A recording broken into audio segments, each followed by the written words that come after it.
Bonjour chers élèves, je réponds au nom de Abba Maloum Al Ibrahim, enseignant des sciences physiques du secondaire. Dans cette séquence de vidéos, nous allons vous présenter la correction du baccalauréat de l'enseignement du second degré série D pour l'année 2017. Et dans un premier temps, nous allons commencer avec l'exercice de la chimie. L'exercice numéro 1 est divisé en deux parties. Il y a la partie A et la partie B. Dans cet exercice, la partie A, nous avons les données mentionnées ici au tableau. Il s'agit d'un composé oxygéné, C des formules CXHYOZ, contenant 64,9% de carbone et 13,5% d'hydrogène. Et la masse molaire de ces composés est de 74 grammes par mol. La première question consiste à déterminer la formule brute de ces composés C. Pour déterminer la formule brute d'un composé oxygéné, nous allons utiliser la relation de proportionnalité vue en classe de la première S. Et cette relation nous dit 12X sur le pourcentage de carbone égale à Y sur le pourcentage d'hydrogène égale à 16Z sur le pourcentage d'oxygène égale à la masse molaire sur 100. Dans cette relation, connaissant le pourcentage de carbone, le pourcentage d'hydrogène et la masse molaire, on peut aisément déterminer la formule brute. Donc, nous allons avoir X égale au pourcentage de carbone fois la masse molaire, le tout sur 12 fois 100 qui fait 1200. Si on remplace le pourcentage de carbone par sa valeur 64,9 et la masse molaire par 74, on trouve X égale à 4. Maintenant, nous allons passer à la détermination de Y. Pour déterminer Y, nous allons faire de la même manière comme tout à l'heure, utiliser Y sur pourcentage d'hydrogène égale à la masse molaire, le tout sur 100.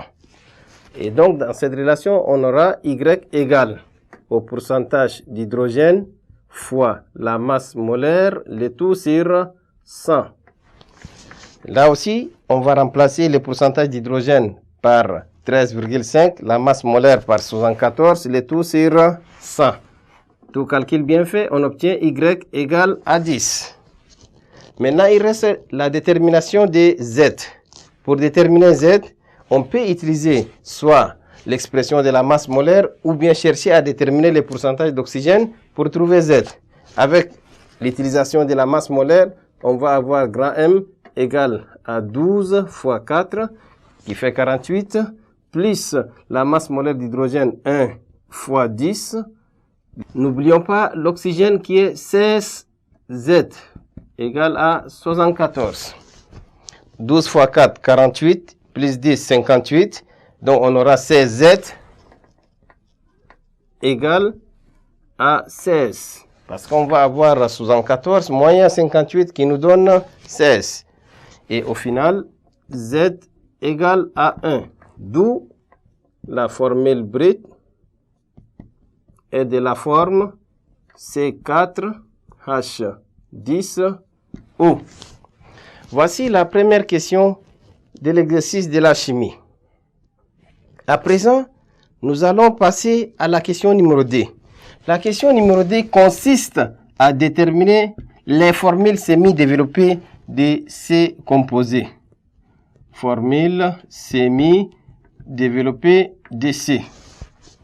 Et là, pour déterminer les formules semi-développées de ces composés, on utilise une expression, s'il s'agit d'un alcool, qui permet de déterminer le nombre d'isomères grand N. Le nombre d'isomères grand N égale à D exposant N moins D.